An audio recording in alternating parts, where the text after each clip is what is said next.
Bom, novamente, então, damos as boas-vindas, agradecendo a participação de todas as pessoas presentes.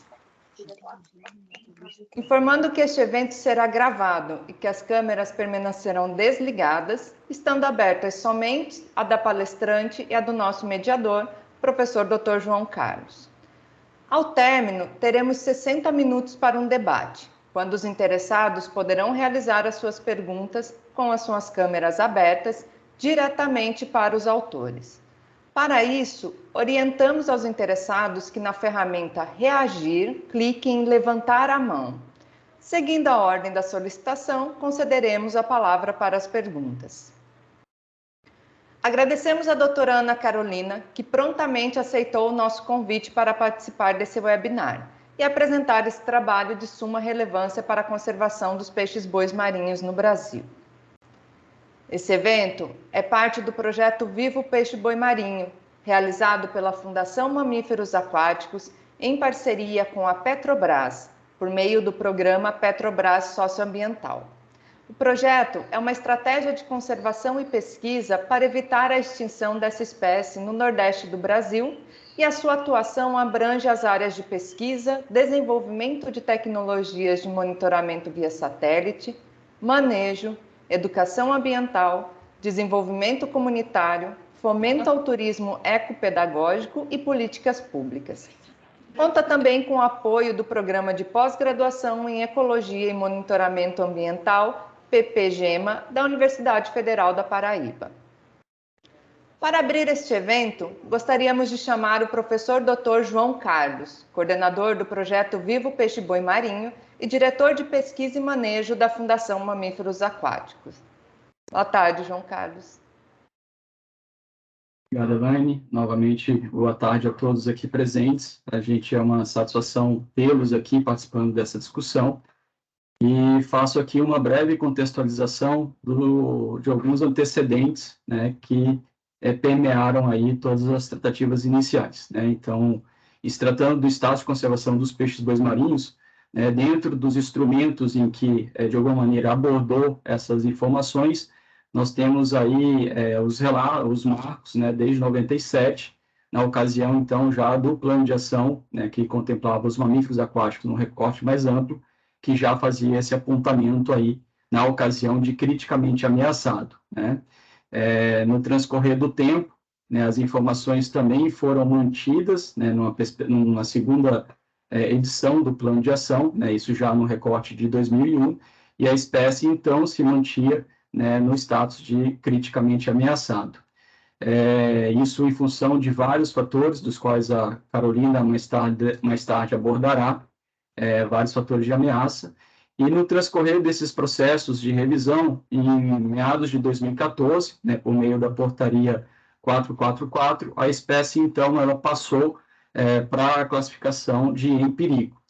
E na ocasião em que, um pouco depois que isso aconteceu, esse fato suscitou alguns questionamentos, né, algumas surpresas por parte de vários pesquisadores, porque dentro, principalmente das suas áreas de atuação, das suas áreas em que a espécie ocorria, não se tinha uma percepção, né, de fatores que motivavam essa mudança, né, dessa classificação.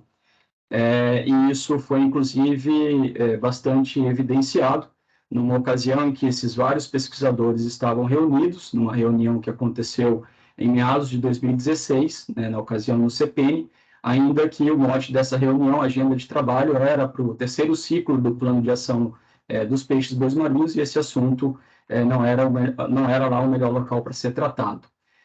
Em função de todo esse contexto, né, e de todas algumas inquietações acerca dessa mudança de status, sem que, de fato, tivesse uma constatação plena também, sob o ponto de vista de fatores que melhorassem essa percepção dessa espécie, alguns pesquisadores, né, motivados a isso, se reuniram, né, aplicaram ali os vários critérios das orientações da IUCN e também dispondo de uma série de informações, uma série de dados, fez uma revisão que teve essa culminância desse artigo recém-publicado, que mostrava ali uma concepção final ali da classificação, que era ainda criticamente ameaçado e um tanto que distante do que está em vigência, né, dentro dessa publicação dessa portaria e de um processo muito próximo de uma nova publicação.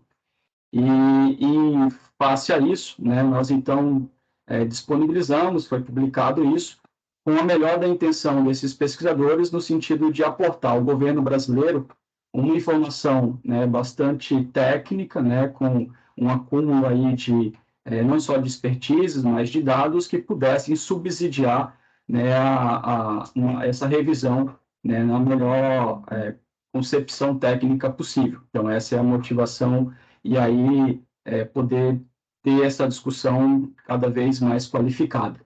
E, nesse sentido, né, nós convidamos, então, a Carolina, né, a doutora Carolina, que vai fazer, então, a apresentação desse artigo. E, anteriormente a isso, eu passo a palavra novamente para a Elaine, a qual vai fazer a apresentação da nossa palestrante.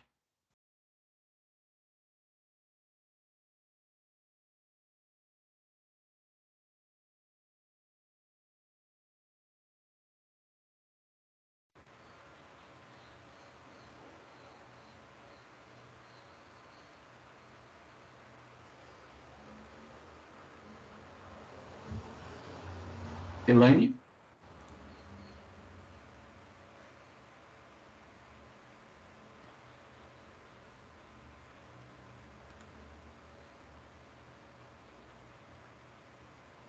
Eu acho que a Elaine está com problema no áudio, então eu vou chamar a doutora Ana Carolina, a qual é graduanda em Ciências Biológicas, tem mestrado em Bioecologia aquática, e doutora em Ciências Marinhas Tropicais.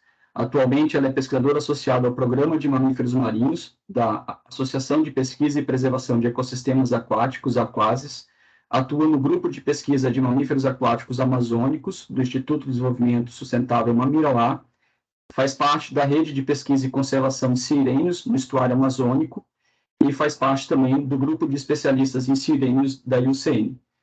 Carol, como você é a palavra, e desde já agradecemos o seu pronto atendimento e colaborar com esse evento. Obrigada, João. Bom, boa tarde a todos aí no Brasil. Com muita satisfação que eu estou aqui, aceitei com muita honra o convite para participar do terceiro webinar do Projeto Vivo Peixe Boi Marinho. Agradecer muito à Fundação Mamíferos Aquáticos, especialmente o João Borges e a Josiele.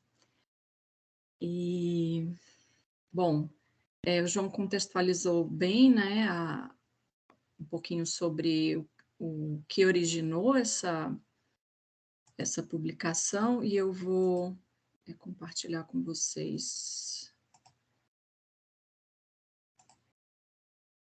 Só confirma para mim, por favor, se vocês estão vendo a apresentação. Não, Carol. Não? Ainda não. Tá. E agora? Sim. Sim, perfeitamente. Então, o título da apresentação é Chamamos o VAR, Revisão do Status de Conservação do Peixe-boi marinho no Brasil. Vou explicar um pouquinho ao longo da apresentação a origem do título, né?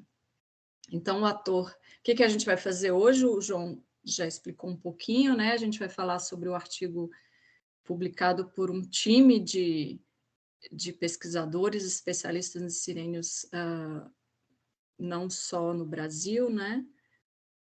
Fomos eu, Daniele Lima, Maria Denise Alves, o João Borges, Miriam Armontel, Vitor Carvalho, Fabrício dos Santos. Acredito que alguns deles estarão aqui com a gente hoje e poderão aí na fase de perguntas também participar. Então, o nome do artigo Don't Let Me Down, West Indian Manatee Trichechus manatus is still critically endangered in Brazil, que foi publicado em março no Journal for Nature Conservation.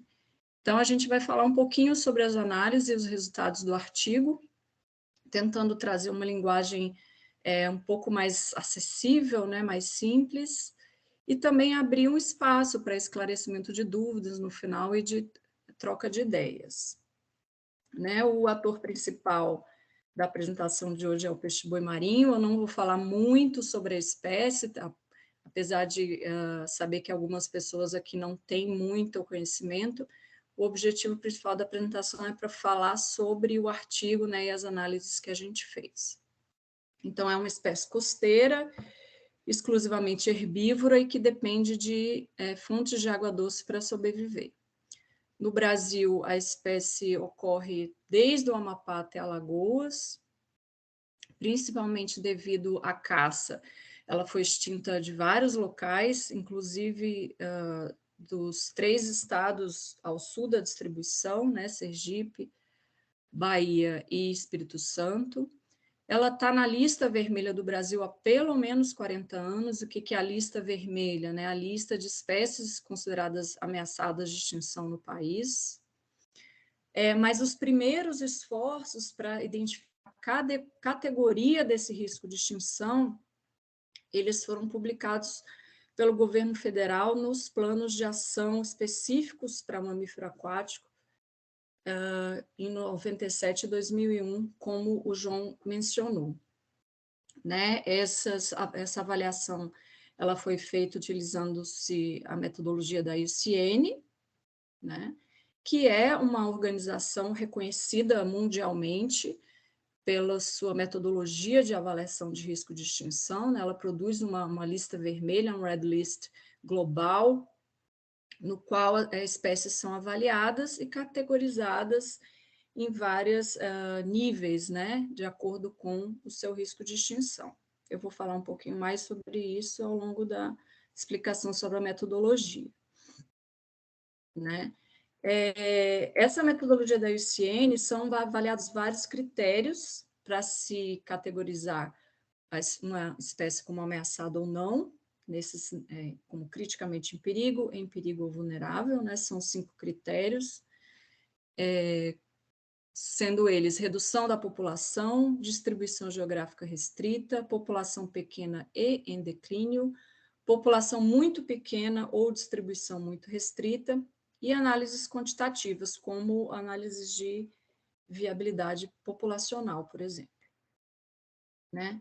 Então, voltando um pouquinho para as avaliações do Brasil, em 97 e em 2001, os planos de ação para mamíferos aquáticos do Brasil classificaram o peixe-boi marinho como criticamente ameaçado de extinção, mas não indicando quais daqueles 5 critérios que foram utilizados para esta classificação. Em 2005, a Biodiversitas publicou o livro da lista de fauna brasileira ameaçada de extinção junto com o governo federal.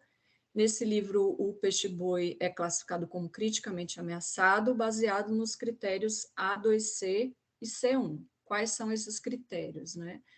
O A2, redução da população observada, estimada, inferida ou suspeita de ter ocorrido no passado, sendo que as causas de redução podem não ter cessado ou não ser compreendidas ou não ser reversíveis. E essa redução ela foi observada baseada no declínio na área de ocupação, extensão de ocorrência e ou qualidade do hábitat. Para ser classificado como criticamente ameaçado, essa redução teria que ser maior ou igual a 80%, né? E isso foi estabelecido nessa avaliação. Além disso, o critério C1 também classificou a espécie como criticamente ameaçada, ou seja, número de indivíduos maduros menor do que 250 e um declínio continuado de 25% em 3 anos ou uma geração. Em 2008, o ICMBio publicou um livro vermelho também de espécies ameaçadas. O peixe-boi foi classificado como criticamente ameaçado, mas não foram informados os critérios para essa classificação. E, em 2014, né, o Ministério do Meio Ambiente publicou a lista de espécies ameaçadas, classificando o peixe-boi como, não mais como criticamente ameaçado, né, mas como ameaçado, um downlisting, daí vem o título do artigo, né. E, em 2018, o livro, publicado pelo ICMBio, trouxe mais detalhes sobre essa avaliação. Né? que é como os critérios. Os critérios utilizados para esse downlisting foi o A4, C, D e E e o C1. O que quer dizer esse critério, né? Uma redução de mais de 50% da população observada, estimada, inferida, projetada ou suspeita, sendo que o período de tempo inclui passado e futuro, e as causas podem não ter cessado ou não ser compreendidas ou não ser reversíveis. E o CDIE é baseado em declínio na área de ocupação, níveis reais ou potenciais de exploração e efeitos de taxons introduzidos, hibridização, patógenos, poluentes, competidores ou parasitas. E o C1 é um número de indivíduos maduros de menos de 2.500 animais, com declínio continuado de pelo menos 20% em 5 anos ou 2 gerações. Esse downlisting, né, essa diminuição na categoria de ameaça, ela foi indicada no livro do ICMBio de 2018 como um resultado de uma mudança genuína no estado de conservação da espécie ou melhores informações disponíveis para fazer a avaliação. Entretanto, o texto não indica, não traz dados que mostrem essa mudança genuína no estado de conservação e nem indica quais as informações, as melhores informações disponíveis que foram utilizadas para isso. Na verdade, o texto trouxe informações muito similares ao livro de 2008, né? Então, nesse sentido, o título da apresentação, de chamamos o VAR, que para quem não conhece, VAR é uma sigla para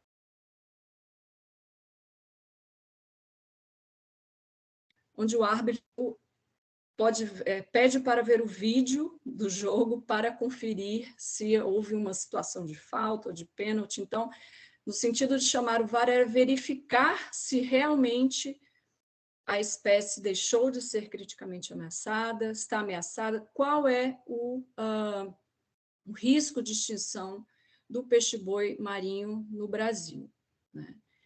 E alguns de vocês podem se perguntar, mas por que vocês, né, estão fazendo isso? O governo brasileiro já não faz, não tem as oficinas de avaliação, os especialistas participam, sim. É muito importante, né, esse processo é liderado pelo governo. O governo tem as listas de espécies, é uma política pública, tem seus processos muito importantes, a gente respeita bastante isso, é bom deixar bem claro. Mas essas avaliações independentes, elas são muito importantes porque elas geram subsídios e ajudam o governo durante, né, as oficinas a ter dados robustos para a produção dessas avaliações, né? E avaliações independentes, elas são muito comuns, não só no Brasil, mas no mundo todo. Existem centenas de artigos publicados com avaliações de risco de extinção não só para mamíferos aquáticos, mas para plantas, para outras espécies de animais, e elas têm essa importância no sentido de subsidiar tanto a IUCN quanto os governos dos países nas suas avaliações, e nos estados também, porque existem listas estaduais, né? Então, é nesse sentido que a gente buscou fazer essa avaliação. E aí, para fazer a avaliação, nós seguimos metodologia proposta pela IUCN, né?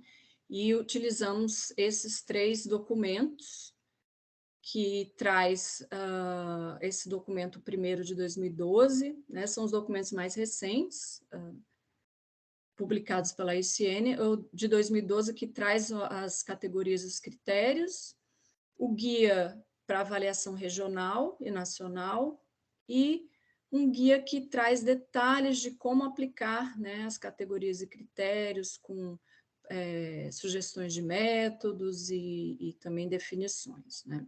E muito importante o uso desse guia para avaliações regionais e nacionais, porque o método da IUCN ele foi elaborado para avaliações globais. Então, quando se faz avaliações regionais e nacionais, tem um passo a mais, né? Isso o Brasil tem aplicado também, né, nas suas avaliações. Então, não pode esquecer desse passo. Algumas questões importantes também do método é que a ICN indica que todos os critérios, aqueles 5 critérios que eu mostrei para vocês, de A a E, né, eles devem ser avaliados, desde que se tenham dados, né? E esse é o grande problema, acho que para a maioria das espécies, não só aqui no Brasil, no mundo todo, é você ter dados para poder aplicar os critérios, né? E é por isso que na metodologia da ICN, eles deixam bem claro que você pode usar dados observados, por exemplo, como dados de censo, como você vai ver qual o tamanho de uma população que você faz contagem de indivíduos, né? Podem ser dados estimados, quando você faz uma amostragem daquela população e aplica, né, métodos estatísticos para estimar o tamanho da população, por exemplo. Podem ser dados projetados no tempo ou no espaço. Você tem informações para uma região e você projeta para uma região maior, por exemplo. Inferidos, esses dados podem ser inferidos também quando você tem uma mesma unidade de medida, por exemplo, você infere uma mudança no tamanho populacional baseado numa mudança em taxas de captura, por exemplo, né? E ele também pode ser dados suspeitos, né? Quando você tem unidades de medida diferente, por exemplo, você vai você identificar uma redução do tamanho da população baseado numa redução da área de ocorrência, né? E é nesse sentido que a ICN deixa, né, enfatiza bastante que a ausência de dados de alta qualidade não deve impedir tentativas de aplicar os critérios. Você não precisa de dados super robustos, uma série de dados do tamanho da população para né, estimar declínio, né? Então, você pode utilizar dessas ferramentas para poder aplicar os critérios. E outras informações importantes também, que o critério com maior categoria de ameaça deve ser utilizado para definir o risco de extinção. E o último passo, que eu mencionei anteriormente, vai indicar se essa categoria identificada ela vai se manter, ela vai subir, né? Vai ser uma categoria de mais ameaça ou de menos ameaça.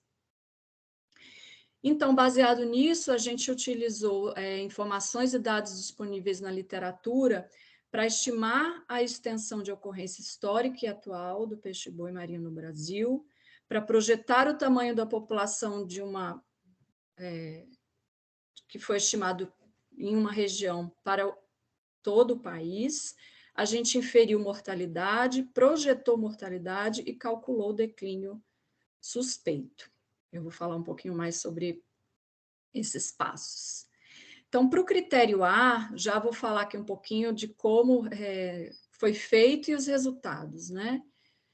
Para o critério A, que é o de redução da população, a gente fez algumas análises para 2 critérios desse A, né? O A2, declínio suspeito no passado, e para isso a gente calculou a redução suspeita da população baseado na redução da distribuição, ou seja, a extensão de ocorrência, e também a diminuição suspeita na abundância baseada em estudos de conhecimento tradicional, que é também reconhecido pela ICN, né?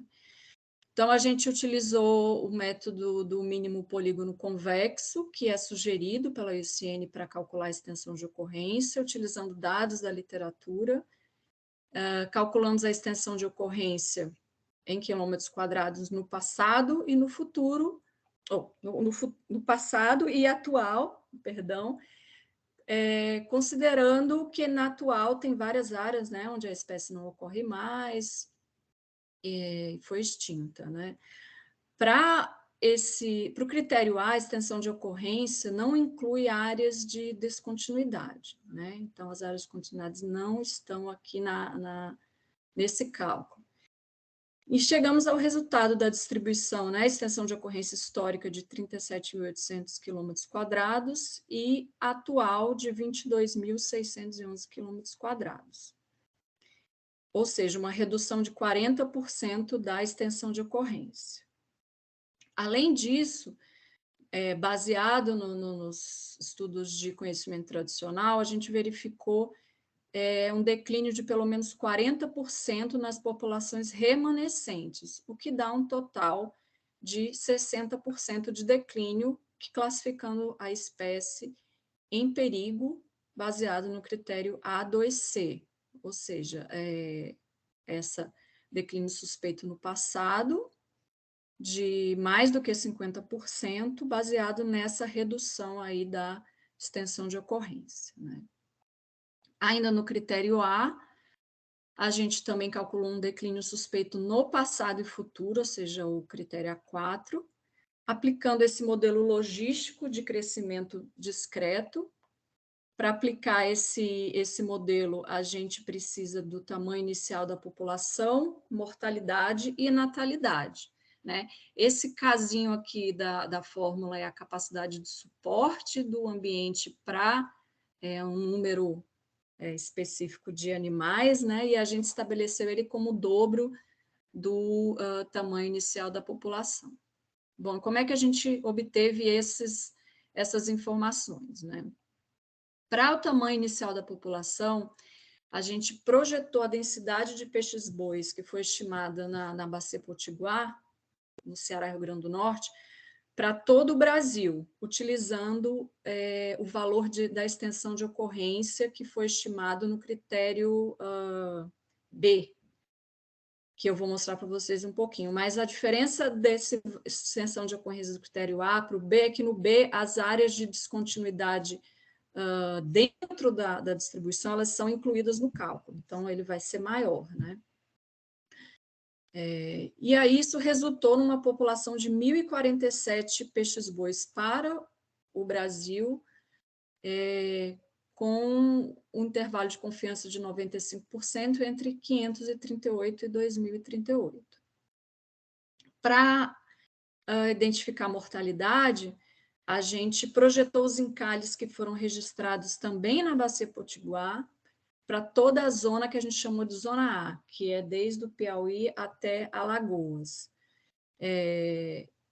Como é que a gente fez essa projeção? A gente identificou, num artigo publicado para todo o Nordeste, qual a proporção de encalhes do Nordeste que acontece nessa região. A gente identificou que era cerca de 40%. Então, levando isso em consideração, a gente projetou os encalhes registrados mais recentemente nessa região para toda essa região Nordeste. Isso resultou num valor de 14,49 encalhes por ano na Zona A, né? E aí, baseado no número de encalhes, a gente inferiu a mortalidade para a Zona A, né? Por que isso? Porque nem todos os animais que morrem no mar eles vão encalhar, e nem todos os animais que vão encalhar vão ser encontrados e registrados, né? Existem vários estudos que indicam que a porcentagem de animais encontrados, registrados, varia de 2% até 33%, né? E a gente utilizou aí esse 33%, porque foi feito esse estudo para uma população de tursupes truncados, né, que é o golfinho nariz de garrafa, que é uma população da Flórida que tem um hábitat muito similar ao do peixe-boi marinho, que é uma população bem costeira e estuarina. Mas a gente também considerou que 50% dos animais, 50% das mortes que ocorrem no mar foram registradas, para ter aí uma informação um pouco mais conservadora, né, e construir cenários. E aí, baseado nessa mortalidade, a gente calculou uma taxa de mortalidade, como sendo o número de mortes por quilômetro quadrado para a Zona A, e a gente projetou essa mortalidade para a Zona B, do Amapá até o Maranhão, considerando 3 cenários, que essa taxa de mortalidade da Zona A é a mesma, na zona B é a mesma da zona A, é 75% e 50% daquela observada na zona A. E para identificar a natalidade, a gente fez um cálculo bem simples, considerando que 58% da população é constituída de animais maduros. Como é que a gente chegou nesse valor? Sendo que não existe essa informação para a população do Brasil. A gente utilizou informações disponíveis para a população de peixe-boi da Flórida.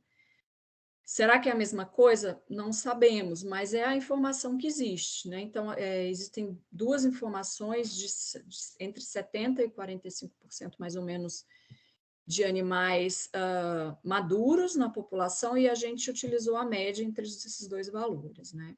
Consideramos que 50% da população é composto de fêmeas e que cada fêmea madura gera um filhote a cada 2 anos, considerando 12 meses de gestação, mais 2 anos de cuidados do filhote, amamentação, e mais 12 meses de gestação. A gente chegamos numa taxa aí, numa natalidade de 7,25% ao ano. Isso um cenário muito positivo, que todas as fêmeas vão engravidar e vão ter filhotes, né? As fêmeas maduras. Então, a gente aplicou essas informações naquela formulazinha do modelo logístico de crescimento discreto, tanto para o valor médio de 1.047 animais, quanto para os valores, o valor inferior de 538 e o valor superior de 2038, né? E temos aqui 3 gráficos mostrando o crescimento populacional. Esse primeiro é 538 animais, a população inicial, o segundo 1.047 e o terceiro 2038. Bom, mas e agora, né? A gente tem 18 cenários, considerando todas as nossas, todos os cenários que a gente construiu, né? O que a gente vai escolher? Bom, a gente baseou a nossa projeção da população naquela estimativa feita para a Bacia Potiguar, né? E a gente tem, essa estimativa, ela tem um coeficiente de variação de 35%. O que quer dizer isso? O coeficiente de variação, ele mede a precisão da análise, né? E 35% é considerado uma precisão baixa, né? E isso é comum quando você estuda espécies como o peixe-boi marinho, que tem baixa densidade, tem muitas áreas onde você não encontra animais, ou encontra muitos, né, poucos animais, na verdade.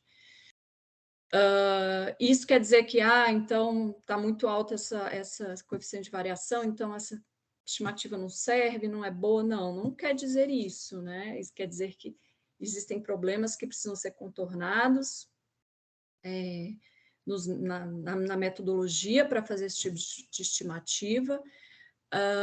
E pensando nisso, a ICN indica, né, que no caso que você tiver baixa precisão, ou seja, um alto nível de incerteza com relação aos dados que você está utilizando, que deve-se utilizar o princípio da precaução e utilizar os limites inferiores plausíveis de estimativas.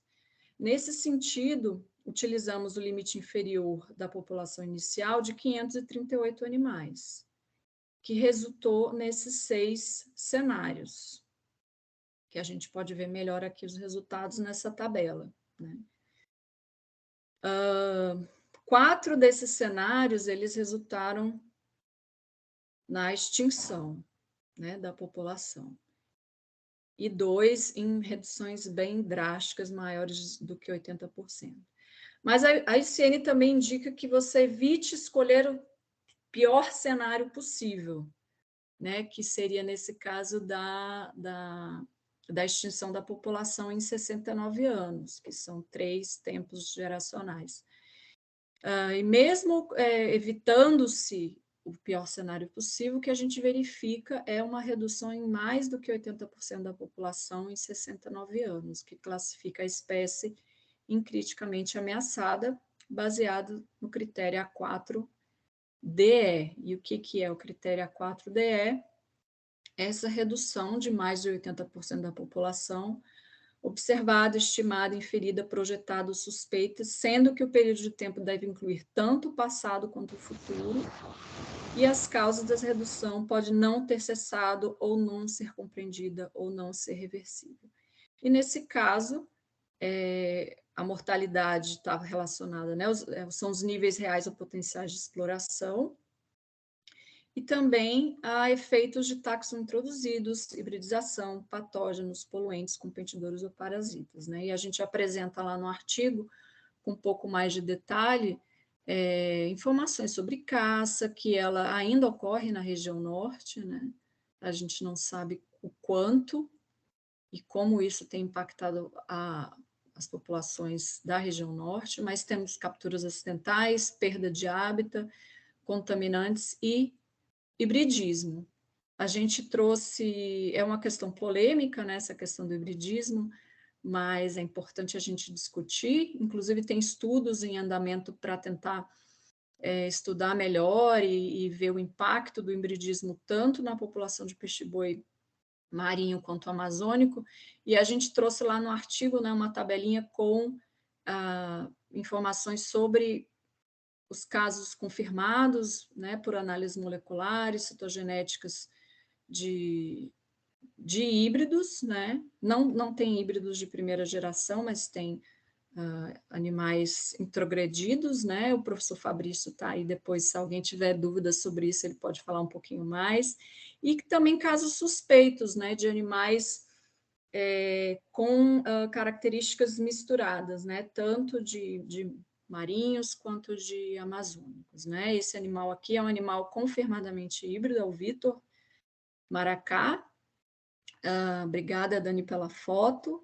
É um animal que tem características de marinho, ele está hoje no Setas de Macapá, ele tem características de marinho, mas ele tem, análises citogenéticas confirmaram que é um animal híbrido.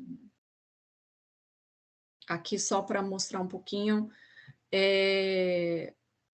algumas localizações de híbridos, né, confirmados, né? Aqui tem um animal cametá no Pará, aqui é o Vitor maracá no Amapá. Interessante que as únicas 2 amostras de peixe-boi do Amapá que foram analisadas, as 2 deram, né, resultaram em identificação de híbridos, que é o POC, que hoje está no Centro de Mamíferos Aquáticos do Itamaracá, e o Vitor, né? E na Guiana Francesa, né, que se eu não sei o número de cabeça, mas se eu não me engano, de 9 amostras analisadas, um era um peixe-boi amazônico, o primeiro registro fora da bacia amazônica de peixe-boi amazônico, e todos os outros eram híbridos, né? É bem preocupante. Então, é uma zona de hibridismo, essa região do estuário amazônico, e ela funciona como um poço de biodiversidade também, né? Podendo prejudicar tanto a população de peixe-boi marinho quanto amazônico. Bom, para o critério B, a gente, que é de distribuição geográfica restrita, a gente também estimou a extensão de ocorrência, mas como eu mencionei anteriormente, a gente incluiu áreas onde a espécie não ocorre, foi extinta, mas dentro da distribuição, ou seja, não foram inseridos os estados Sergipe, Bahia e Espírito Santo. Isso resultou numa área de 34.899 km². E aí a gente verifica que, para poder ser classificado em uma categoria de ameaça, precisaria ter pelo menos, ter uma área, na verdade, menor do que 20.000 km². E aí verificamos que esse critério não é aplicável para o peixe-boi marinho. Para o critério C, que é de população pequena e em declínio, nós pegamos o valor estimado, né, suspeito para, na verdade, projetado para a população de peixe-boi do Brasil, e identificamos que a população de animais, número de animais maduros de 607, variando de 312 a 1.182, utilizando o princípio da precaução, como falado antes, né, identificamos a população de animais maduros de 312 animais. O que classificaria a espécie em perigo, levando-se em consideração o declínio que nós já calculamos anteriormente, com pelo menos 20% de declínio continuado em 5 anos ou 2 gerações, né? Esse valor de 302, ele está bem perto, né, de 250, então, levando-se em consideração a incerteza dessa análise, também poderia se pensar em classificar aqui como criticamente em perigo, já que o declínio também é maior, muito maior do que 25% em 3 gerações. Então, em C1, a espécie seria classificada como em perigo. E para o critério D, de população muito pequena ou distribuição muito restrita, a mesma análise que nós fizemos para o critério C, e aí, para o critério D, a espécie seria classificada no Brasil como vulnerável, né? Tendo uma população ali de indivíduos maduros menor do que 1.000. Então, essas todas as categorias, né? Em perigo A2C, criticamente ameaçada A4DE, não aplicável no B, em perigo C1 e vulnerável D1. E aí, conforme indicado pela ICN, a maior categoria de ameaça seria criticamente ameaçado. Mas tem mais um passo, né? Porque estamos falando de uma avaliação nacional. Esse é um quadro que está no guia da ICN, né? Eu só traduzir, para populações reprodutivas, né? Tem um outro para populações visitantes. Então, a primeira pergunta é: a população regional sofre migração significativa de propágulos com chance de se reproduzirem na reunião? E aí vocês devem estar se perguntando o que? Propágulos? Como assim, né? Propágulos, para a ICN, seria qualquer organismo capaz de se dispersar e de gerar descendentes. Então, no caso do peixe-boi marinho, um indivíduo seria um propágulo, né? Bom, não sabemos, né? Ao sul da distribuição não tem peixe-boi, né? O Brasil é o limite sul de distribuição, e ao norte nós temos aqui peixe-boi na Guiana Francesa, no Suriname, na Guiana, né? Em vários outros países, né? A gente não sabe como é que é a movimentação, a dispersão de peixes-bois aqui nessa região. Entretanto, o que a gente sabe é que existe uma possibilidade de ter uma população de híbridos, né? Composta principalmente de híbridos na Guiana Francesa, talvez no Suriname e na Guiana também uma grande proporção de híbridos, e a gente sabe que todas essas populações de peixe-boi ao norte do Brasil, elas estão em algum nível de ameaça e em declínio, né? Então, mesmo que houvesse alguma movimentação para o Brasil, não seria muito pouco provável que essas populações pudessem agir como populações fonte, que pudessem ajudar a população do Brasil a se recuperar. Porque uma população fonte é aquela que está crescendo num nível que o ambiente não comporta mais, então os animais começam a se dispersar. E isso não é esperado devido à situação que as populações desses países também se encontram, né? Então, de acordo com o método, né, a gente não sabe qual é a importância se essa migração ocorre, a importância dela, e aí a categoria de ameaça ela não muda, né, continua como criticamente ameaçada, né? E o que isso quer dizer, né? Que as informações disponíveis, tanto as informações disponíveis na literatura como aquelas geradas aqui, elas não indicam uma melhora genuína no status de conservação da espécie, né? E levanta uma bandeira vermelha, né? A gente precisa ter um outro olhar e um olhar bem mais cuidadoso sobre a estratégia de conservação do peixe-boi no Brasil. A gente sabe que existe um esforço massivo de conservação da espécie, pelo menos nos últimos 30 anos no Brasil, e sem esse esforço, a situação da espécie estaria muito pior, com certeza, né? Então, é um esforço válido e é um esforço que precisa continuar. A caça foi a principal causa da diminuição da abundância da espécie, né, da extinção da espécie em vários locais. Hoje ela não ocorre praticamente no Nordeste, mas no Norte ocorre, mas existem uma série de pressões antrópicas sobre a espécie no país. E essas pressões antrópicas, elas são crescentes e elas agem de forma cumulativa e sinérgica, né? Ou seja, elas estão atuando em conjunto.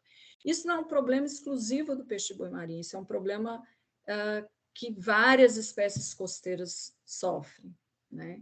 E é um problema reconhecido globalmente, né? Os impactos antrópicos sobre ambientes e espécies costeiras, né? E indica que a gente precisa avaliar as estratégias de conservação. O governo brasileiro tem planos de ação para a conservação do peixe-boi marinho, eles são muito importantes, eles contam com participação de membros da academia, de ONGs, né, do governo, e as estratégias de conservação a nível de plano de ação, elas precisam ser avaliadas com relação à sua efetividade, o quanto aquelas ações estão sendo de fato efetivas para a conservação, né? Existem métodos para fazer essas avaliações e para identificar no futuro qual o custo-benefício das ações, né? Aquelas que são mais efetivas, com menor aporte de recurso. Então, é importante que se faça esse exercício, né? E ficam algumas recomendações, né? A gente sabe que hoje o governo ele faz avaliações de risco de extinção de espécies em nível de taxon, né? Então, são várias espécies avaliadas em conjunto. E essa forma de avaliação, ela deixa um pouco... você perde um pouco a profundidade com que você avalia cada espécie, né? Então, a sugestão é que a avaliação de risco de extinção ela seja feita por espécie, principalmente aquelas que já se encontram em algum nível de extinção, para poder se aprofundar mais com os dados que existem, né, e no método. Também investir no treinamento não só dos profissionais do governo que são envolvidos nessas avaliações, mas também no grupo de assessores, né,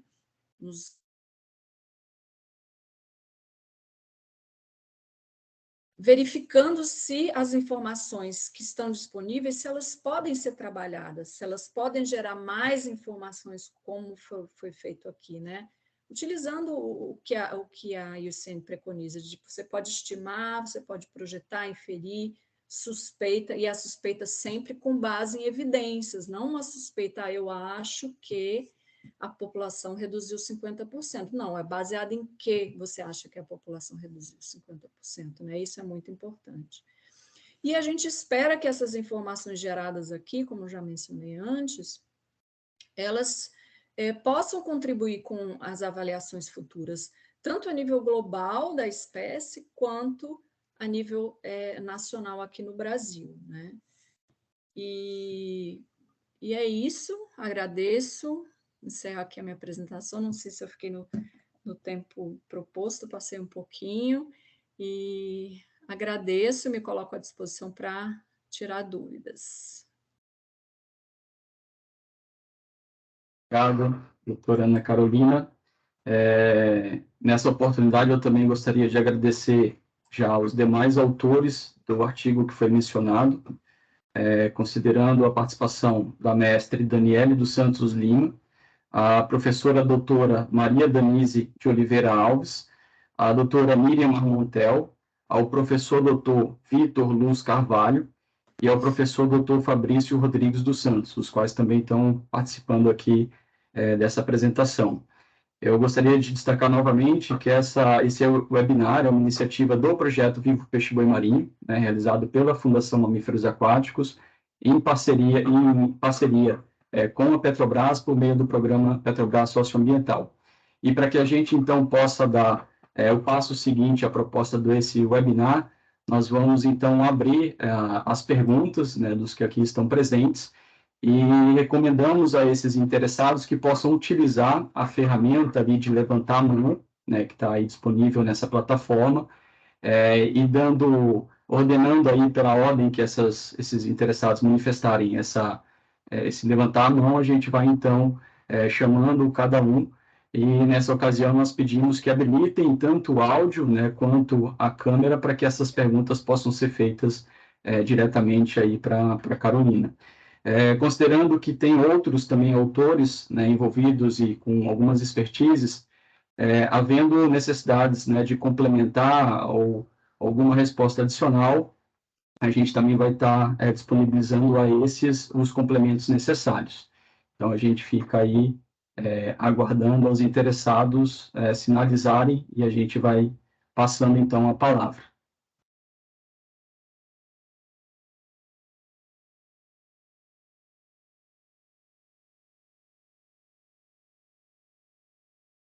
Daniel, só dá uma conferida para mim, que eu vi que tiveram algumas manifestações aí, e olhando aqui a lista dos nomes não está aparecendo. Aí qualquer coisa, se você puder ir também sinalizando, para mim tiveram pessoas que levantaram a mão e depois aqui na ferramenta baixou.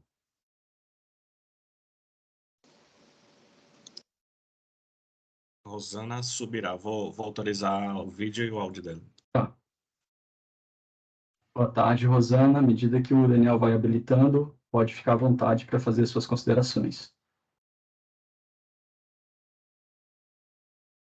Olá, boa tarde, João, boa tarde, Carol, obrigada pelo convite, participar, parabéns, Carol, turma, pelo artigo. Confesso que eu li, fiquei ainda com dúvida em alguns pontos, mas aqui agora a sua apresentação me clareou bastante.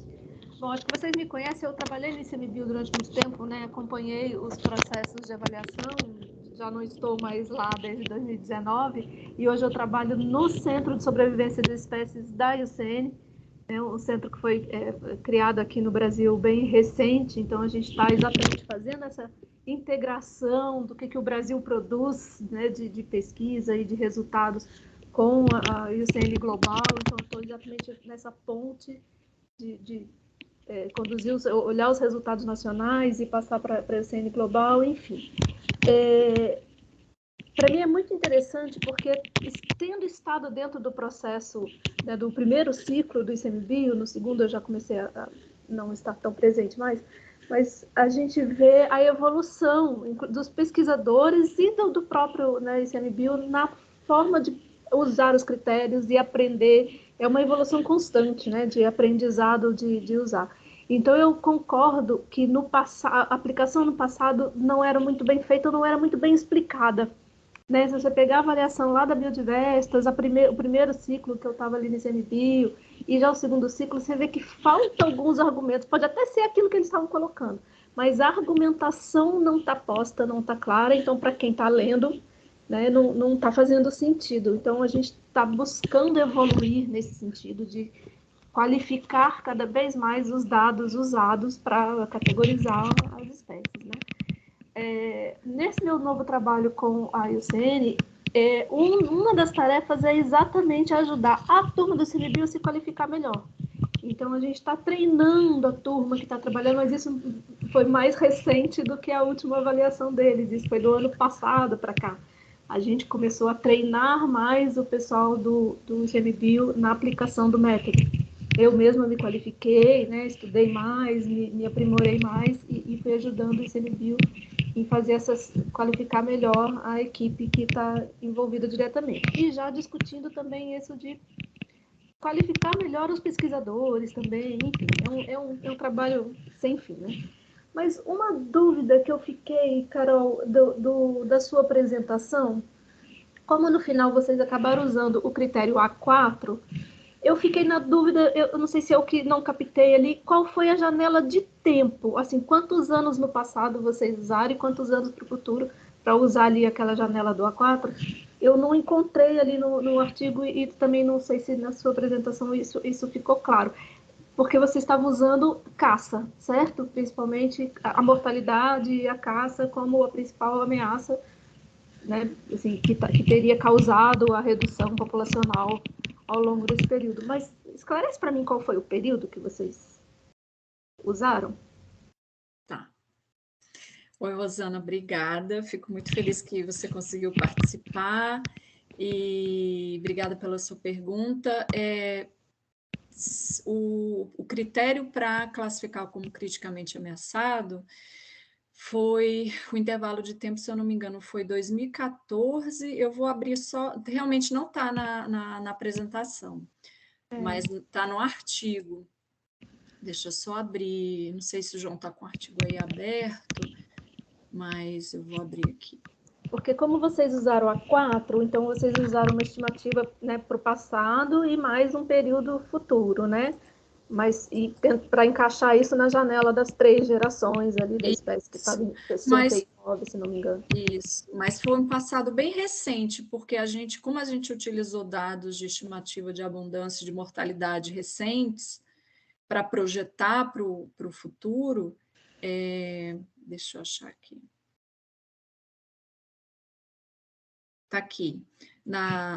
No artigo, na legenda da figura, ele é de 2014 a 2083, né? Passado e futuro, considerando que o presente foi né, agora, quando a gente então você pegou os dados que vocês tinham de 2014 para cá, então vamos botar aí 6 anos, 7 anos, e aí projetou o restante para frente. Então, quer dizer, a maior parte do declínio está projetado para o futuro ainda, é isso, né? Para o futuro, isso.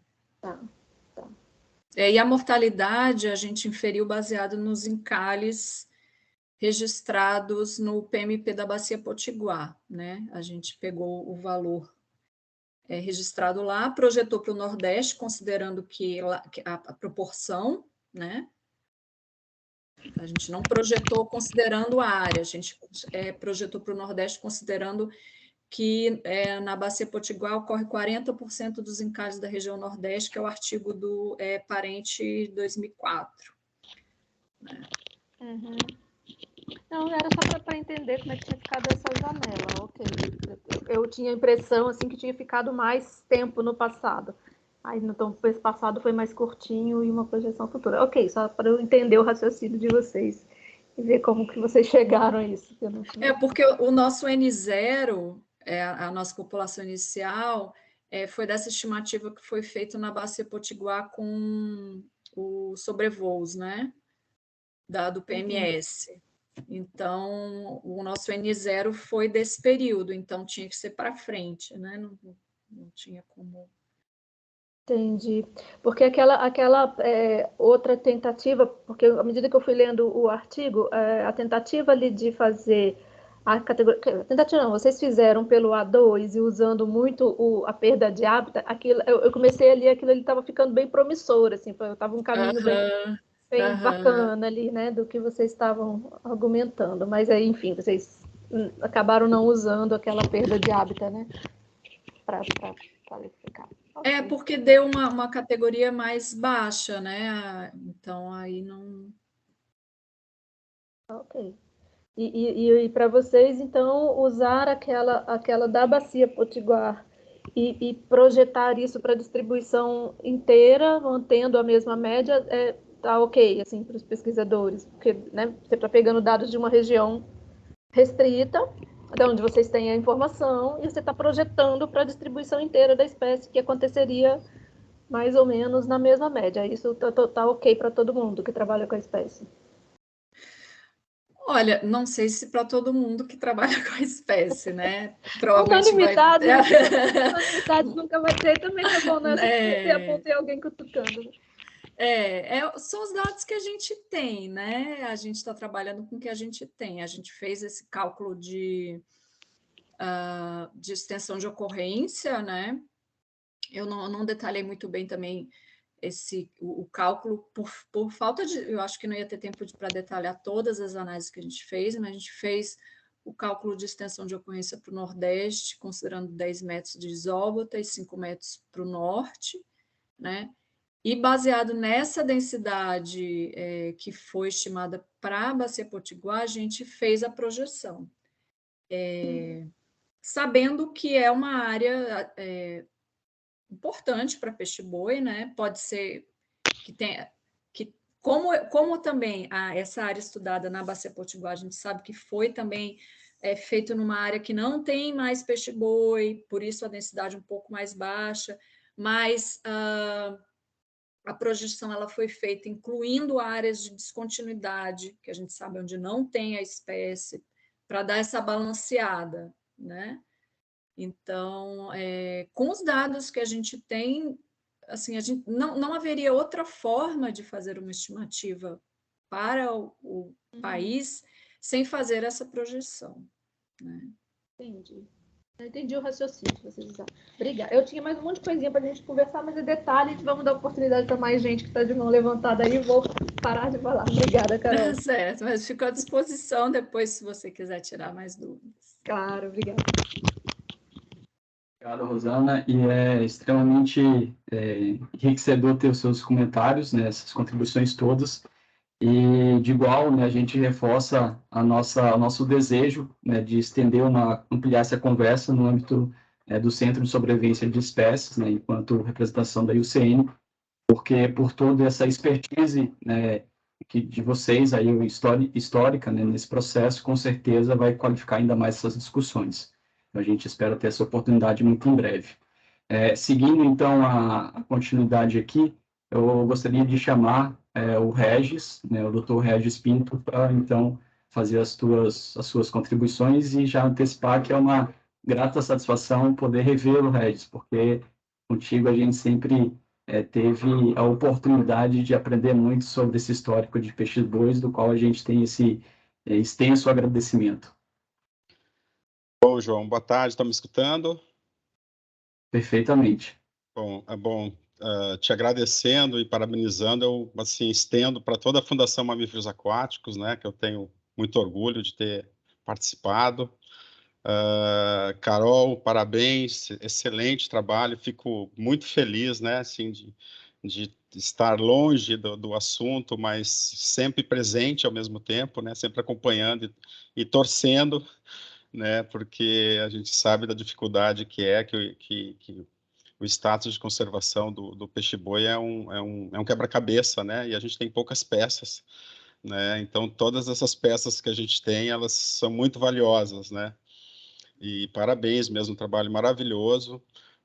O meu comentário, né, além de parabenizar pela iniciativa, acho isso fundamental, né, e como você colocou, Carol, a importância das avaliações independentes, né, tão comum aí fora, né, eu remeto o meu primeiro comentário único, né, depois eu tenho uma pergunta, que é justamente numa visão histórica, né, a gente teve lá desde do início da década de 80, esse trabalho com peixe-boi, ele começa com o governo, né, felizmente, né, antes que ele desaparecesse totalmente, o governo na década de 80 e 90, ele tem essa iniciativa, né, ele cria o projeto, ele está à frente, ele vai fazendo, né, as cooperações, e com o passar do tempo a gente vê o quanto que as universidades e a sociedade civil foram crescendo e tomando parte, né, dessa estratégia maior que assim é o que a gente sempre esperou, mas a gente vê o quanto que é fundamental hoje, né, o quanto que ela é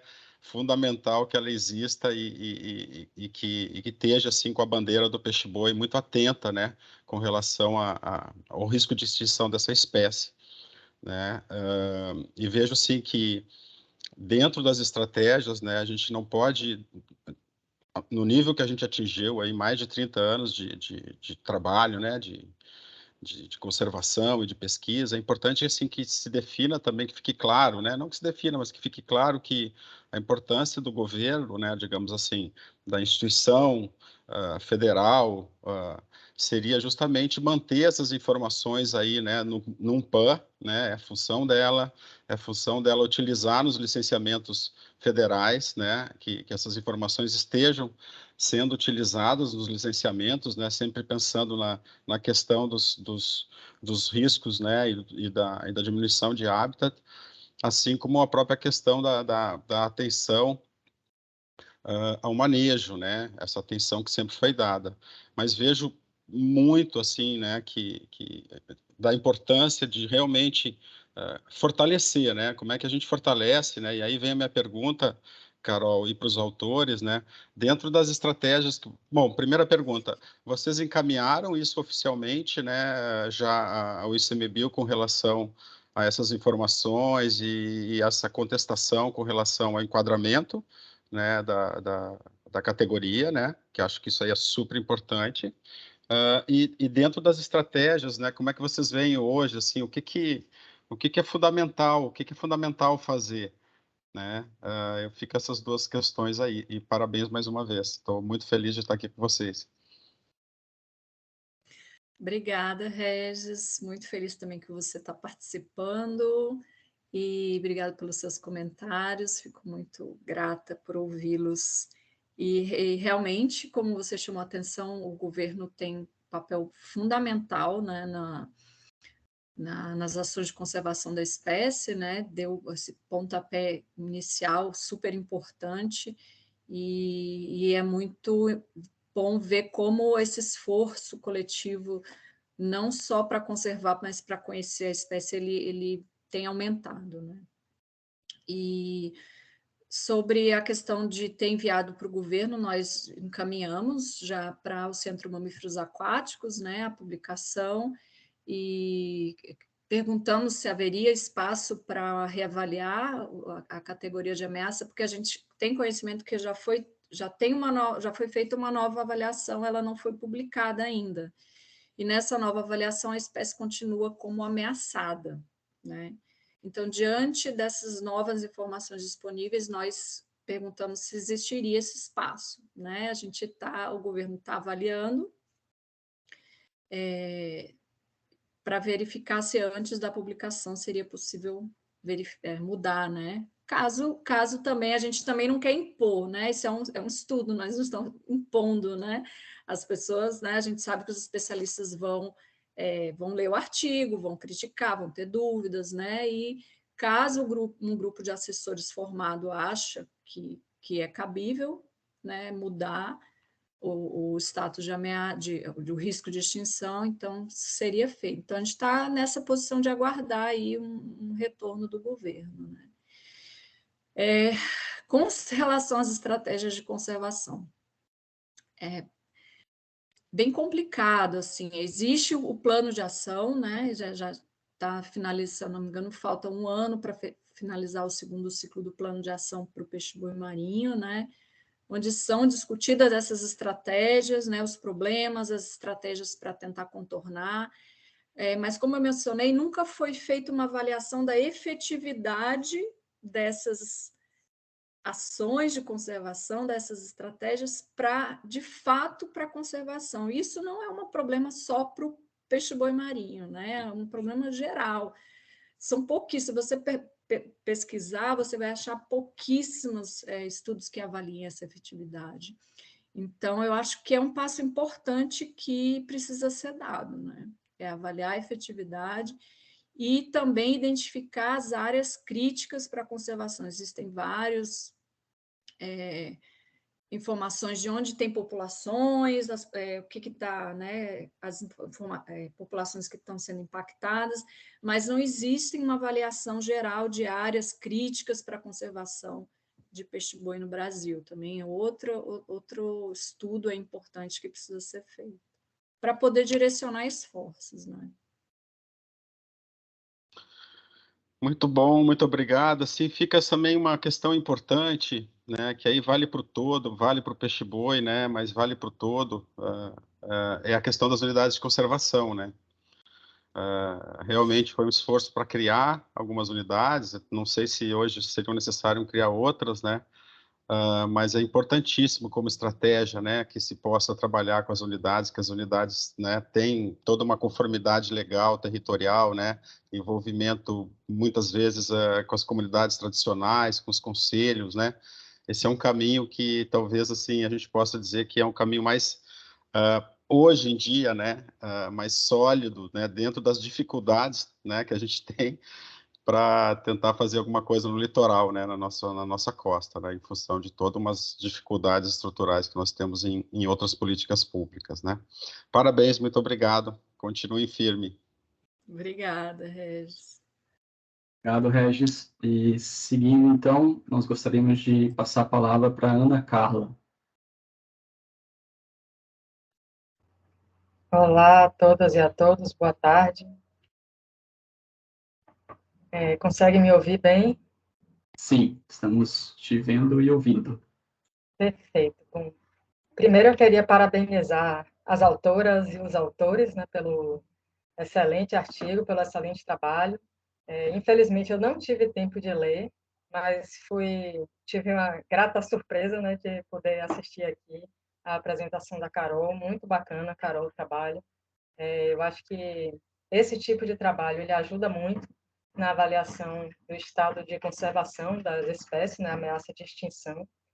E, na verdade, acho que eu acabei ficando na ordem, se eu tivesse que escolher, eu ia escolher essa ordem, né? A Rosana, o Regis, e depois eu falaria. A presença da Rosana aqui me libera de falar qualquer coisa do método IUCN. Eu queria só trazer umas complementações que eu acho que é legal para ampliar, né, a visão do próprio processo. Então, eu sou oceanóloga, eu sou servidora do ICMBio, sou analista ambiental. Em 2018, eu estive como ponto focal do processo de avaliação das espécies de mamíferos aquáticos. Estava lotada no CMA, o Centro Nacional de Pesquisa e Conservação de Mamíferos Aquáticos.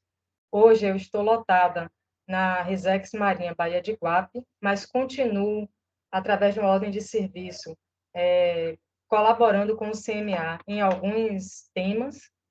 E eu acho importante a gente realçar que o processo de avaliação de 2018, ele contou, né, com um período de consulta direta e consulta ampla a diferentes especialistas no Brasil. Então, eu me lembro que foram cerca de 60 especialistas, foram contatados diretamente por e-mail, e a gente depois abriu para consulta ampla, e a gente recebeu as contribuições através do website do ICMBio, no caso era o Salve, e também através do e-mail. Acabamos, por conta de problemas, o Salve estava no início, né? O sistema de avaliação estava começando, e ele apresentou alguns problemas. A gente conseguiu estender o prazo para receber as contribuições, e a gente acabou recebendo esse volume de informações e fizemos a oficina em maio de 2018, e a Carol estava presente. E acho legal assim, a gente lembrar que houve uma discussão. Eu estou trazendo esse processo para a gente realçar assim, é feito esse processo de abrir para todos os pesquisadores, todos os especialistas, todos e todas, né, apresentarem suas contribuições, suas colaborações. Como servidora do ICMBio, eu quero até realçar, assim, reforçar o convite para que em todas as avaliações de todas as espécies, né, os pesquisadores, as pesquisadoras, né, contribuam, colaborem. Eu acho que a gente tem que ver o ICMBio enquanto um órgão de Estado, que é nosso, e que a gente precisa se apropriar e que a gente precisa colaborar e fazer junto, né? Então, eu acho que é através dessa contribuição, como essa que os autores do artigo agora estão fazendo, que a gente vai melhorando, né? Apenas participando diretamente. Então, quando a gente fez a oficina, a questão do peixe-boi foi realçada, e Carol, inclusive, conseguiu, de certo modo, convencer os participantes a elevar a categoria da espécie por conta baseada em dados, que eu acredito que tenha sido parte dos dados que deu origem a esse artigo, né, Carol? E mas no momento ela não tinha os dados, ela não apresentou esses dados, ainda não existia esse artigo. Então, a gente saiu daquela oficina com a espécie avaliada como criticamente em perigo, e depois tem o processo de validação. Esse processo de validação, ele não é feito por especialistas, eu acho que vocês conhecem o método. Esse processo de validação são pessoas que têm apenas o conhecimento, um bom conhecimento, um excelente conhecimento da metodologia IUCN, e eles vão apenas verificar se os critérios foram devidamente aplicados. Nesse momento da validação, o que ocorreu foi que a gente não tendo os dados, se eu não me engano, a gente entrou em contato com a Carol, a Camila Domit, que infelizmente não pôde estar presente. Ela é a nossa coordenadora de taxon. A gente procurou fazer com que a espécie fosse mantida naquela categoria, mas na ausência dos dados, a espécie acabou ficando como EN, porque faltou a informação, faltou o argumento, né, para a gente colocar ali no processo para poder manter a categoria que saiu da oficina. Então, de certo modo, a gente teve que aceitar o que os validadores passaram, que a gente manteria, não conseguiria sustentar aquela categoria. Então, esse é o que saiu daquela oficina e o que saiu da validação. Em relação a essa questão do contato agora, desse novo momento, né, que o artigo foi publicado e que está sendo divulgado, chegou a mim, através da Camila e da Fábia, essa publicação do artigo, e eu inclusive, me posicionei, informei, né, nem me posicionei, porque eu não tenho como me posicionar, no sentido de que meu olhar é técnico, então eu informei que realmente, quando a gente tem uma informação que entra no processo, a qualquer momento desse processo, e que isso vai levar a espécie para uma categoria elevada, né, ou seja, um risco maior de extinção, a Rosana que está aqui, se eu estiver falando bobagem, me corrija, a gente tem que imediatamente alertar os envolvidos no processo e tentar realizar esse processo o mais rápido possível, já que ele traz dados que aumentam a categoria de ameaça da espécie. Então, foi isso que eu coloquei para o CMA. O CBC, se eu não me engano, fez a mesma colocação para a Carol, de que iria ser avaliado se os dados são robustos o suficiente para elevar, de fato, a categoria, ou seja, se os critérios estão bem aplicados, se os dados realmente estão bem redondinhos. Isso estando ok, eu acredito, assim, né, meu olhar de servidora, isso estando ok, eu acredito que a gente vai ter aí, sim, uma mudança da categoria da espécie. Eu acho, Carol, que é um processo bem tranquilo, né? É até uma pena que o artigo não tenha saído lá em 2018, mas eu acho que até essa experiência é muito legal, porque ela mostra que a pesquisa ela tá sendo sempre feita, e que a qualquer momento em que você tem um dado novo, que você tem um dado que realmente muda a categoria da espécie, elevando o nível de ameaça, ele é super bem-vindo, ele tem que, a atitude tem que ser essa que a Carol e os demais autores tomaram, de entrar em contato com o ICMBio, de colocar o artigo, disponibilizar para a conversa, para a discussão. Então, só para fechar, assim, eu me coloco à disposição para contribuir no que for preciso, no que tiver ao meu alcance, e parabenizo novamente a equipe, que venham mais artigos e que venham novos dados. Obrigada, parabéns novamente.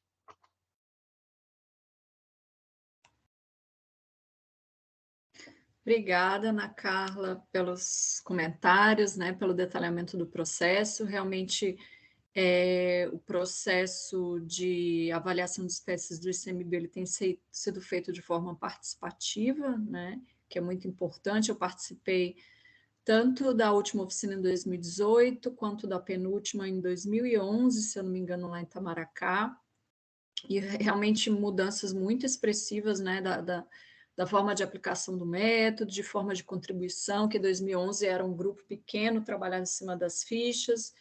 Nessa última avaliação abriu para o Salve, né? E realmente a gente nem no artigo, como a lista a nova categoria não foi publicada ainda, então nós nem mencionamos, né, que iria continuar em perigo como resultado dessa nova avaliação. Saiu realmente como criticamente ameaçada, lá eu fiz esse esforço, a gente não tinha ainda os dados desse artigo, naquela época não tinha nada sobre isso, não tinha nem a intenção de fazer essa avaliação, né? se eu não me engano, saiu como criticamente ameaçado como resultado desse passo a mais da avaliação regional, né? Levando em consideração que existia uma mortalidade alta ali na região norte devido à caça, considerando que o Brasil seria um poço, né? Então, mas realmente não tinha dados para poder justificar, né? Não tinha muitos dados robustos, tinha algumas informações sobre caça da região do Amapá, do Oiapoque, mas não tinha essa informação de como as populações de fora contribuíam com a população do Brasil. Mas não existiam ainda esses dados que a gente gerou no artigo. E eu fico muito feliz com as suas considerações e saber que, né, o ICMBio recebeu o artigo, está avaliando realmente, e está avaliando, como eu falei para o Regis, a gente publicou o artigo e a gente está apresentando. De forma alguma, a gente quer impor, não é porque está publicado que é verdade pura e absoluta, isso não é ciência, né? A gente está apresentando um resultado e uma interpretação que é nossa, né, dos autores. E aí cabe à comunidade científica, cabe ao governo verificar, né, se concorda com aquilo ou não, né? Mas saber que está tendo esse olhar de preocupação e de agir de forma que, olha, está dizendo que é criticamente ameaçado, precisamos, né, verificar se é isso mesmo, tem como a gente...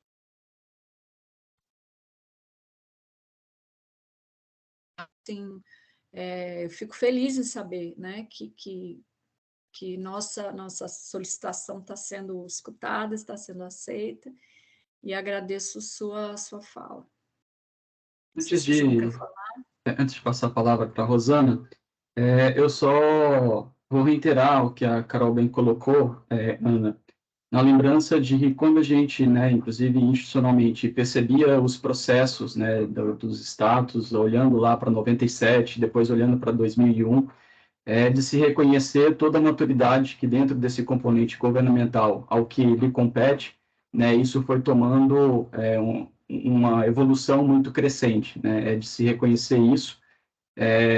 Reconhecemos também que esse processo ele conta com a participação, né, de várias instituições e pesquisadores, e dentro do que a gente tem aí do fluxo dessa comunicação, a gente gostaria até de destacar, né, de maneira também bastante transparente, que ao ter essa informação disponibilizada após todo o trabalho que foi feito, após a publicação propriamente dita, nós, de imediato, né, a gente encaminhou isso ao Centro Mamíferos Aquáticos, né, e nos colocando como de costume à disposição para tratar do assunto e nos colocando a contribuir daquilo que fosse possível, da melhor maneira possível acerca desse assunto.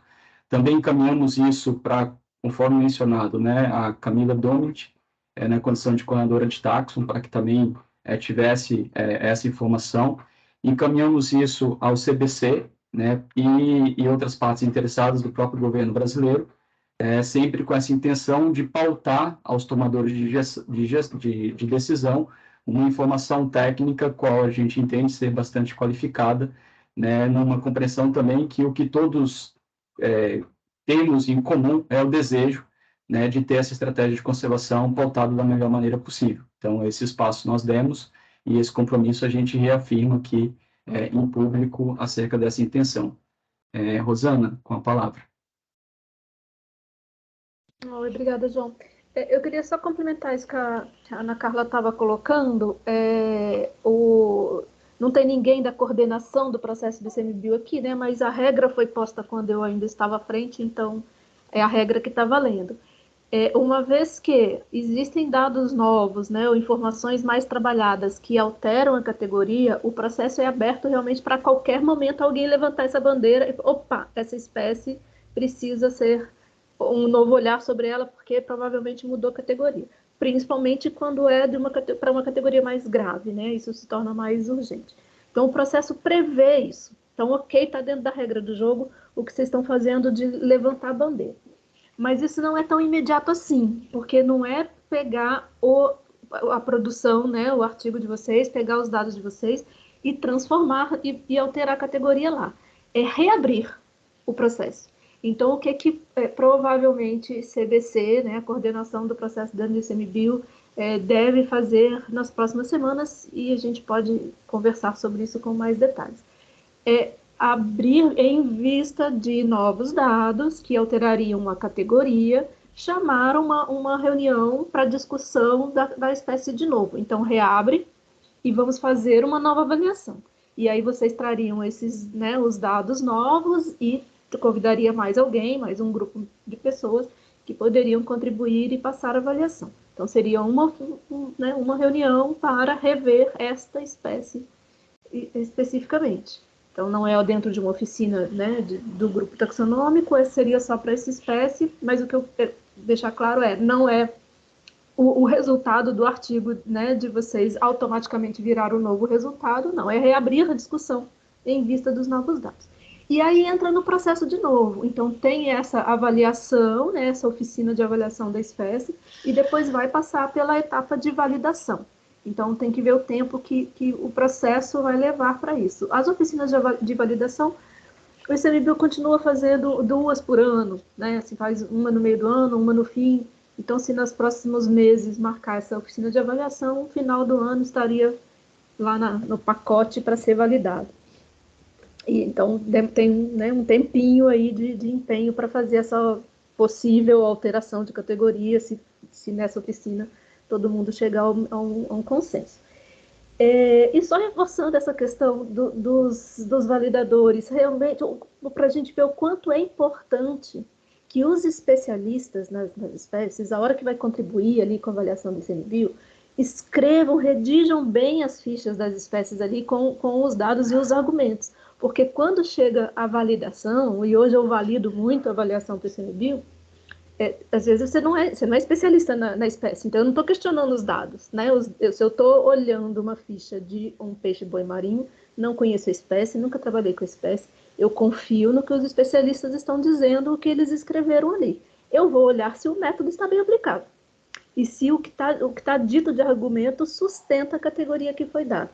Então, provavelmente, o que aconteceu, pelo que eu entendi da conversa, ela saiu da avaliação como CR, mas os validadores falaram, olha, não está sustentando. Então, às vezes, não é que não é aquela categoria, é que falta argumentação. Por isso que eu sempre falo, ele tem que escrever bem, tem que conseguir se explicar para um não especialista ler e entender o seu argumento. Então, escrever essas fichas bem redondinhas, bem escritas, porque o validador vai falar, o argumento que está aqui não cabe nesse critério. Então, tem que ter muito cuidado com isso, né? Agora, curioso é que eu olhei a ficha atual da espécie antes de vir para cá, para o webinar. E a categoria que ela ficou, né, de 2018, 2019, que ela ficou como em perigo, o argumento também não está bom para em perigo, não. Ele também não está faltando argumento, inclusive, para sustentar o que ficou no final.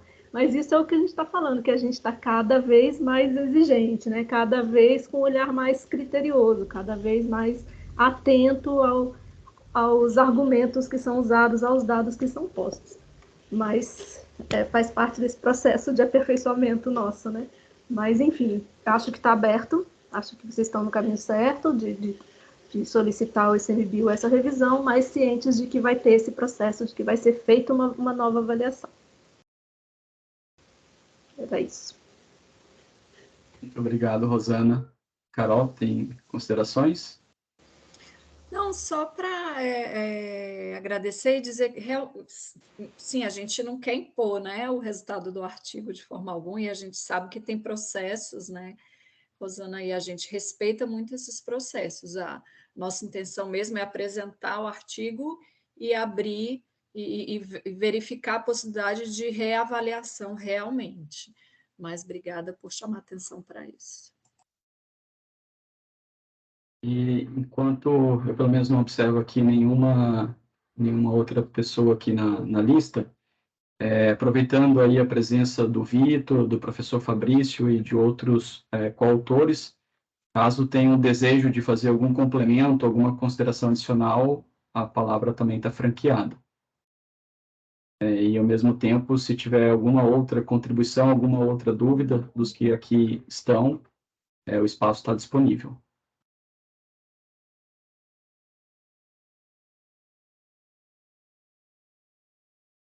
Bom, e não havendo, Carol, tem alguma contribuição, alguma consideração adicional para a gente seguir, então, para o fechamento?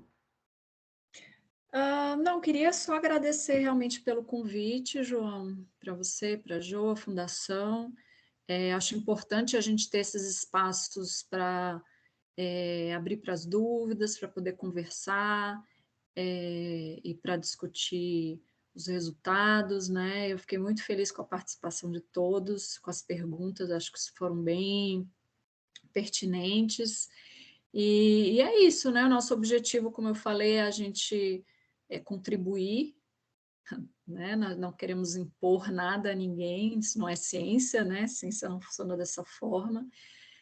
A gente traz aí o nosso olhar, né? Baseado em análises que a gente considera que seguiram um método, né? Que dentro do método proposto são análises bem robustas, e a nossa intenção é contribuir com o governo, contribuir com essas políticas públicas de lista de espécies, né, identificação de ações prioritárias para a conservação, e é nesse sentido que a gente tem se organizado e tem trabalhado juntos, né? Sempre nesse sentido bem propositivo. E é isso, agradeço. Eu agradeço a todos também pela participação. João, veio mais uma dúvida da Ana Carla no chat.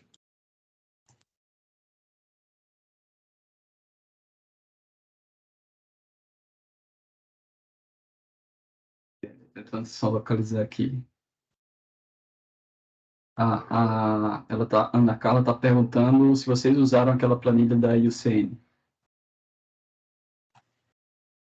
Eu não sei qual planilha, Ana Carla, mas a gente usou os guias, né? A gente usou aqueles 3 documentos da IUCN para aplicar os critérios. Qual planilha que você se refere? Eu abri a permissão para a Ana Carla aparecer, se ela quiser.